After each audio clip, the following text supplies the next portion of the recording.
এদিকে পররাষ্ট্র মন্ত্রণালয়ের দায়িত্ব নিয়ে আজ অফিস শুরু করবেন নতুন প্রতিমন্ত্রী হুমায়ুন কবির। পররাষ্ট্র মন্ত্রণালয়ে আছেন সহকর্মী নাদিয়া শারমিন।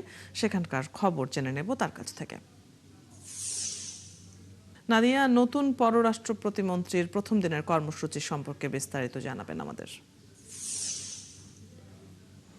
তিনি আগে পররাষ্ট্র উপদেষ্টা হিসেবে দায়িত্ব পালন করেছেন, কাজে এখানকার যে কার্যক্রম সবকিছু সম্পর্কে কিন্তু তিনি বেশ অবগতই রয়েছেন। তারপরেও আজকে যেহেতু তার প্রথম কার্যদিবস, তার এখানে আসার কথা রয়েছে এবং তাকে স্বাগত জানানোর পরে তার সাথে সাধারণত যেটি নিয়ম অনুযায়ী একটি বৈঠক বা অন্যান্যরা যারা আছেন তারা ব্রিফ করে দেবেন তাকে, তাদের যে কার্যক্রমগুলো চলছে এবং প্রতিমন্ত্রী হিসেবে কার্যক্রমের যে অগ্রগতি সেই বিষয়গুলো সম্পর্কে তিনি বুঝে নেবেন। এবং এর পাশাপাশি আপনি জানেন যে প্রতিমন্ত্রী এই মুহূর্তে পররাষ্ট্র মন্ত্রণালয়ে দুজন আছেন, শামা ওবায়দুল ইসলাম এবং নতুন করে যিনি হুমায়ুন কবির হলেন তিনি। কাজে এই দুইজনের কার্যক্রমের জায়গাগুলো কিন্তু একটি ভারসাম্য রক্ষা করার বিষয় রয়েছে। সবগুলো বিষয় হয়তো তিনি বুঝে নেবেন, কিন্তু তিনি এখনও পররাষ্ট্র মন্ত্রণালয়ে আসেননি। আমরা অপেক্ষা করছি তার আসার জন্য।